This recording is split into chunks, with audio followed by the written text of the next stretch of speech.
Welcome to my YouTube channel. Hi, this is Ashmita. तो आज हम लोग इफ एल्स प्रोग्राम से रिलेटेड टोटल 10 प्रोग्राम सॉल्व करेंगे, वो भी बस 10 मिनट्स के अंदर। तो यहाँ पे हम लोग किसी भी तरीके का कोई भी एक्सप्लेनेशन ज़्यादा हम लोग को नहीं करना है। जस्ट मैं क्वेश्चन और आंसर्स के बारे में डिस्कस करूंगी या फिर क्वेश्चन और सॉल्यूशन दिखा दूंगी। लेकिन अगर आप लोगों को एक्सप्लेनेशन चाहिए उसका, तो आप डिस्क्रिप्शन बॉक्स में जाके चेक कर सकते हैं। ऑलरेडी मैंने ये सब प्रोग्राम्स के ऊपर वीडियोस बना के रखा हुआ है और वहाँ पे प्रॉपर एक्सप्लेनेशन दिया हुआ है। तो आज का मेन हम लोगों का टारगेट है कि 10 प्रोग्राम्स को हम लोग फटाफट ज़्यादा टाइम वेस्ट ना करके बस क्वेश्चन और उसका सोल्यूशन हम लोग फटाफट सॉल्व करेंगे और एग्जीक्यूशन भी करके दिखा देंगे कि ये प्रॉपरली एग्जीक्यूट हो रहा है या नहीं। तो चलिए स्टार्ट करते हैं। Write a program in Java to accept a number from the user and display whether it is even और ऑड नंबर। तो ये रहा आपका सोल्यूशन। तो यहाँ पे मेनली जो बेसिक लाइन है, जो जिसके थ्रू से हम लोग चेक करेंगे whether the number is present inside the variable num is even और ऑड, उसके लिए ये हम लोग का मेन सिंटैक्स है नम मॉड 2 इक्वल टू 0। मतलब नम के अंदर जो वैल्यू है उसको अगर हम लोग 2 से डिवाइड करेंगे, आफ्टर दैट अगर उसका रिमाइंडर या मॉड्यूलस 0 होगा तो वो इवन नंबर होगा। मतलब हम लोग कोई नंबर को यदि ऐसे चेक करेंगे कि वो 2 से डिविजिबल है या नहीं, तो फिर वो इवन नंबर होता है। लेकिन कोई भी नंबर 2 से डिविजिबल होता है तो उसको हम लोग इवन बोलते हैं, उसका एक अलग से नेम रखा गया है इवन नंबर। तो इसको एग्जीक्यूट करके देख लेते हैं। 14 it is an even number. अगर हम लोग 15 देंगे तो ये ऑड नंबर हो जाएगा। तो चलिए नेक्स्ट प्रोग्राम की तरफ बढ़ते हैं। तो हम लोग का नेक्स्ट प्रोग्राम है write a program in Java to accept a number from the user and check whether it is positive और नेगेटिव। तो इसको नॉर्मल इफ एल्स के थ्रू से करेंगे। तो ये हम लोगों का कोड है जहाँ पे हम लोग बेसिकली चेक करेंगे। ये हम लोग का सिंटैक्स है इफ नम ग्रेटर देन 0। तो हम लोग को पता है कि अगर हम लोग ग्राफिकली भी रिप्रेजेंट करते हैं तो 0 से ज़्यादा जो वैल्यू होता है वो पॉजिटिव नंबर होता है और 0 से कम जो होता है वो नेगेटिव नंबर होता है। तो यहाँ पे हम लोगों ने कंडीशन रखा है इफ नम ग्रेटर देन 0। तो नम के अंदर जो भी वैल्यू रहेगा वो अगर 0 से ज्यादा होगा, बड़ा ग्रेटर होगा, तो वो पॉजिटिव नंबर होगा। और जो इस कंडीशन को सेटिस्फाइड नहीं करता है, लाइक अगर नम का वैल्यू माइनस में है या नेगेटिव में है, तो ऑब्वियसली नम ग्रेटर देन 0 ये वाला कंडीशन सेटिस्फाइड नहीं करेगा, तो ऑटोमेटिकली वो एल्स में आ जाएगा और डिस्प्ले हो जाएगा it is a negative number. तो हम लोग का थर्ड प्रोग्राम है write a program in Java to accept a number from the user and check whether it is positive, negative और 0। तो जो इससे पहले जस्ट प्रीवियस जो प्रोग्राम मैंने किया था वहां पे 0 वाला पॉइंट मिसिंग था।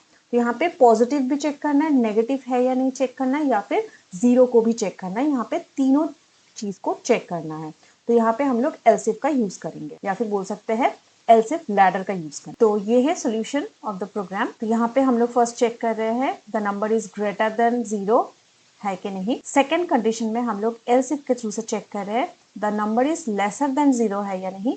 और एंड में चेक कर रहे हैं whether the value of num is equal to 0। तो यहाँ पे मैं बता दूं कि जावा में सिंगल इक्वल टू से हम लोग चेकिंग नहीं कर सकते। यहाँ पे रूल है कि डबल इक्वल टू यूज करना पड़ता है इक्वलिटी चेकिंग के लिए। तो यहाँ पे नम इक्वल टू 0 मतलब द नंबर इज 0। तो चलिए एक बार एग्जीक्यूट कर लेते हैं। पहले 14 डाल दिया which is obviously a positive number, then -9 this is a negative number, और अगर हम लोग 0 डालेंगे तो द नंबर इज 0। तो चलिए नेक्स्ट क्वेश्चन की तरफ आगे बढ़ते हैं। Write a program in Java to accept 2 numbers and display greater number between them. तो 2 नंबर को यूजर से एक्सेप्ट करना है और दोनों में से जो ग्रेटर वन है उसको हम लोग को डिस्प्ले करवाना है, मतलब जो दोनों में से बड़ा होगा। तो यहाँ पे आप लोग देख सकते हैं कि हम लोगों ने यूजर से 2 इनपुट लिया है। तो फर्स्ट नंबर जो इनपुट लिया है यूजर से उसको हम लोगों ने num1 में रखा है, स्टोर किया है। और जो सेकेंड नंबर यूजर से लिया है उसको num2 में हम लोगों ने स्टोर किया है। तो हम लोग का जो यहाँ पे कंडीशन होगा वो होगा if num1 greater than num2। अगर num1 के अंदर जो वैल्यू स्टोर है वो num2 से अगर ग्रेटर है तो ऑब्वियसली num1 डिस्प्ले होगा एज अ ग्रेटर नंबर। और अगर ये कंडीशन सेटिस्फाइड नहीं होता है, मतलब अगर num1 का वैल्यू num2 से बड़ा नहीं होता है, मतलब ऑटोमेटिकली इसका ऑपोजिट होगा, num2 will be greater than the value of num1 then क्या डिस्प्ले होगा, num2 इज ग्रेटर। तो चलिए देखते हैं एक बार एग्जीक्यूट करके। num1 को हम लोग 18 रख देते हैं और num2 को 52 रख देते हैं, तो 52 इज ग्रेटर दिखा रहा है। अब num1 का वैल्यू हम लोग ज्यादा रखेंगे और num2 का वैल्यू कम रखेंगे, ठीक है, 96 इज ग्रेटर दिखा रहा है। फिफ्थ क्वेश्चन है, write a program in Java to accept 3 numbers from the user and display the greatest number among them। तीनों में से ग्रेटेस्ट नंबर कौन है? तो बेसिकली हम लोगों को यूजर से 3 नंबर्स एक्सेप्ट करना है और तीनों में से कौन सा सबसे ग्रेटेस्ट है वो हम लोग को डिस्प्ले करना है। तो चलिए कोड देखते हैं। तो यहाँ पे जैसे हम लोगों ने फर्स्ट नंबर को num1 में स्टोर किया, सेकेंड नंबर को num2 में स्टोर किया, थर्ड नंबर को num3 में स्टोर किया, और हम लोग यहाँ पे चेक कर रहे हैं if num1 greater than num2 and num1 greater than num3। मैंने पहले भी कहा है, अगर आप लोगों को कोई आइडिया नहीं है एंड इस ऑपरेटर के बारे में, इसको लॉजिकल एंड ऑपरेटर कहा जाता है, तो इसके लिए मैंने और भी वीडियो बना के रखा हुआ है प्रीवियसली, तो वो आप जाके चेक कर सकते हैं मेरे यूट्यूब चैनल में, नहीं तो फिर मैं डिस्क्रिप्शन बॉक्स में इसका लिंक दे दूँगी।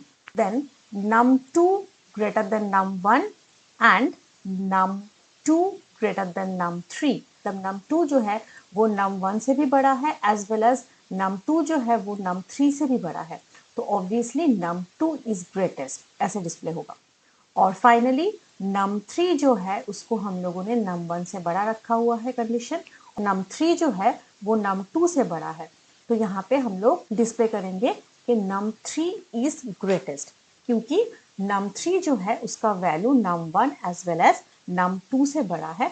और ये जो बीच का जो साइन है, सिंबल है, इसको लॉजिकल एंड कहा जाता है। इसका काम है जब बोथ कंडीशन सेटिस्फाइड होता है तब ये होल फॉर्म में या फिर होल कंडीशन सेटिस्फाइड होता है। अगर कोई भी एक कंडीशन सेटिस्फाइड हो जाए और दूसरा ना हो तो ये कंडीशन एकदम भी सेटिस्फाइड नहीं करता है। फर्स्ट नंबर को 95 रखते हैं, सेकेंड नंबर को 52 एंड थर्ड नंबर को 14। देखिए 95 इज ग्रेटेस्ट। कोई और सीक्वेंस डालते हैं। 28 फर्स्ट नंबर के लिए, second number 93 and third number 15। देखिए 93 is greatest. The next question is, write a program in Java to input the cost price and the selling price from the user and display whether it is profit or loss. तो इसका answer होगा, तो यहाँ पे पहले हम लोगों ने यूजर से कॉस्ट प्राइस लिया है और सीपी के अंदर स्टोर किया है, एंड देन सेलिंग प्राइस लिया है एंड एसपी के अंदर स्टोर किया है। देन यहाँ पे जो मेन सिंटैक्स है हम लोगों का, यहाँ पे हम लोग कंपेयर कर रहे हैं whether the value of CP is lesser than SP और नॉट, या फिर हम लोग बोल सकते हैं value of SP is greater than CP और नॉट। अगर सेलिंग प्राइस कॉस्ट प्राइस से ज्यादा है तो ऑब्वियसली प्रॉफिट है, और ये इफ का जो कंडीशन है अगर ये सेटिस्फाइड नहीं होता है, मतलब सेलिंग प्राइस अगर कॉस्ट प्राइस से ज्यादा बड़ा नहीं होता है, मतलब बड़ा नहीं होता है, ग्रेटर नहीं होता है, तो ऑब्वियसली वो एल्स पार्ट में आ जाएगा और डिस्प्ले करने लग जाएगा इट इज अ लॉस। तो एक बार एग्जीक्यूट करके देख लेते हैं। कॉस्ट प्राइस अगर 98 है एंड सेलिंग प्राइस अगर 25 है तो ऑब्वियसली लॉस है, क्योंकि यहाँ पे कॉस्ट प्राइस से सेलिंग प्राइस कम है। अगर हम लोग कुछ और वैल्यू देंगे, लाइक अगर कॉस्ट प्राइस को हम लोग कम रखेंगे, लाइक 98 रखेंगे, और सेलिंग प्राइस को हम लोग इंक्रीज करके 115 कर देंगे, तो it is a profit. Then our next question is, write a program in Java to input the cost price and selling price from the user and display whether it is profit, loss और neither profit nor loss। तो जब हम लोग actually cost price and selling price को same रखते हैं या फिर सेम हो जाता है, cost price and selling price जितने पैसे में हम लोग कोई भी चीज को परचेज करते हैं और सेल भी करते हैं, दोनों का अमाउंट अगर सेम हो जाता है तो प्रॉफिट भी नहीं होता है, लॉस भी नहीं होता है, तो तब होता है नाइदर प्रॉफिट नॉट लॉस। तो इसी लॉजिक को हम लोग एग्जीक्यूट करेंगे और इसी लॉजिक के ऊपर हम लोग कंडीशन को भी लिखेंगे। तो ये हम लोग का कोड है जहां पे हम लोग कॉस्ट प्राइस को सीपी के अंदर एंड सेलिंग प्राइस को एसपी के अंदर ले रहे हैं, एंड हम लोगों ने कंडीशन रखा है if SP is greater than CP then profit, and else if को यहाँ पे रखा हुआ है सेकंड कंडीशन के लिए। जब हम लोग मोर देन वन कंडीशन का यूज करते हैं तब हम लोग एलसीफ यूज करेंगे। तो यहाँ पे क्योंकि एल्स के बगल में हम लोग कोई कंडीशन नहीं लिख सकते, सिंगल एल्स के बगल में हम लोग कोई भी कंडीशन को नहीं लिख पाएंगे, तो एल्स इफ के बगल में हम लोग लिख रहे हैं सेकेंड कंडीशन जो हम लोग का है CP greater than SP।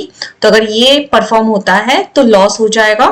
And the last condition is else if CP is equal to SP। तो अगर CP मतलब कॉस्ट प्राइस, अगर selling price and cost price अगर सेम है तो प्रॉफिट भी नहीं होगा, लॉस भी नहीं होगा, नाइदर प्रॉफिट नॉर लॉस। और जब हम लोग एल्स इफ लिखेंगे तो एल्स एंड इफ के बीच में एक स्पेस होना मैंडेटरी है। तो चलिए देख लेते हैं इसको एग्जीक्यूट करके एक बार। कॉस्ट प्राइस अगर 85 है एंड सेलिंग प्राइस भी अगर 85 है तो neither profit nor loss. Next question is write a program in Java to input a number and check the number is divisible by 5 or not। तो ये है हम लोग का सोल्यूशन। यहाँ पे हम लोग पहले num के अंदर एक नंबर को स्टोर कर रहे हैं। एंटर द नंबर ये वाला जब डिस्प्ले होगा तो num के अंदर एक वैल्यू स्टोर होगा एंड फर्दर if के थ्रू से चेक होगा that the value which is already stored inside the variable num is divisible by 5 or not। num के अंदर जो वैल्यू है उसको अगर हम लोग 5 से डिवाइड करेंगे तो आफ्टर दैट मॉड्यूलस और रिमाइंडर अगर 0 होगा, मतलब मॉड्यूलस एंड रिमाइंडर का वैल्यू अगर 0 के बराबर है, इक्वल है, तो हम लोग उसको डिविजिबल बाय 5 बोलेंगे। तो ये हो गया हम लोगों का मेन सिंटैक्स। तो चलिए एग्जीक्यूट कर लेते हैं एक बार। एंटर अ नंबर 25 अगर दे रहे हैं तो the number is divisible by 5। अगर हम लोग 26 दे रहे हैं तो the number is not divisible by 5, क्योंकि ऑब्वियसली अगर 26 को 5 से डिवाइड करेंगे तो आफ्टर दैट उसका जो रिमाइंडर या मॉड्यूलस होगा वो 0 नहीं होगा, वो 1 हो जाएगा। तो num mod 5 इक्वल टू 0 ये जो कंडीशन है इसको ये सेटिस्फाइड नहीं करेगा। तो ऑब्वियसली ये एल्स पार्ट में आ जाएगा। The number is not divisible by 5 दिखा देगा। Next question is write a program in Java to input a number and check whether it is divisible by 3 as well as 11 और not. तो अगर हम इसी प्रोग्राम में इसको मैनिपुलेट करेंगे तो हम लोग ऐसे लिख सकते हैं num mod 3 equal to 0 as well as कहा है, मतलब यहाँ पे एंड डबल एंड जो लॉजिकल एंड है उस ऑपरेटर का यूज होगा and num mod 11 equal to 0, मतलब the number is divisible by 3 as well as 11। Else में होगा the number is neither divisible by 3 as well as 11। तो एग्जीक्यूट कर लेते हैं। तो इसका मतलब है num के अंदर जो वैल्यू स्टोर होगा या फिर यूजर num के अंदर जो वैल्यू देगा वो उसको 3 से भी डिविजिबल होना है एज वेल एज 11 से भी डिविजिबल होना है। लाइक 33, जैसे 33 3 से भी डिविजिबल है एज वेल एज 11 से भी डिविजिबल है। 66 3 से भी डिविजिबल है एज वेल एज 11 से भी डिविजिबल है। लेकिन अगर मैं बोलूं 77 तो 77 3 से डिविजिबल नहीं है लेकिन 11 से डिविजिबल है, लेकिन फर्क नहीं पड़ता, उससे हम लोग का काम नहीं बनेगा क्योंकि दोनों को ही सेटिस्फाइड होना है। अगर जैसे num का वैल्यू 9 हुआ तो वो 9 तो 3 से डिविजिबल है लेकिन काम नहीं होगा क्योंकि जो num का वैल्यू होगा उसको 3 से भी डिविजिबल होना है एज वेल एज 11 से भी डिविजिबल होना है। जैसे कि मैंने कहा था अगर 33 देंगे तो यहाँ पे दिखाएगा the number is divisible by 3 as well as 11। अगर 77 देंगे तो दिखाएगा the number is neither divisible by 3 as well as 11, मतलब दोनों से ही सेटिस्फाइड होना है उस नंबर को, पर्टिकुलर नंबर को। And the last question is write a program in Java to input a number and display whether it is either divisible by 5 or 13 or not। मतलब जो नंबर यूजर देगा उसको 5 से either 5 से divisible होना है और 13 से डिविजिबल होना है, कोई भी एक से डिविजिबल होने से ही चलेगा। तो यहाँ पे हम लोग देख सकते हैं कि if का जो कंडीशन है वो होगा num mod 5 इक्वल टू 0 और num mod 13 इक्वल टू 0। तो यहाँ पे जो और है इसका मतलब है आइदर और, मतलब या तो फिर लेफ्ट साइड वाला कंडीशन जो है वो सेटिस्फाइड होने से ये पूरा होल जो कंडीशन है वो सेटिस्फाइड हो जाएगा, मतलब इफ सेटिस्फाइड हो जाएगा और ये डिस्प्ले हो जाएगा the number is either divisible by 5 और 13। और अगर 5 से डिविजिबल नहीं भी है लेकिन अगर 13 से भी केवल डिविजिबल है तब भी चलेगा, तब भी ये दिखा देगा the number is either divisible by 5 और 13। और अगर कोई नंबर दोनों से ही डिविजिबल नहीं है तभी ये यहाँ पे दिखाने लग जाएगा the number is neither divisible by 5 as well as 13।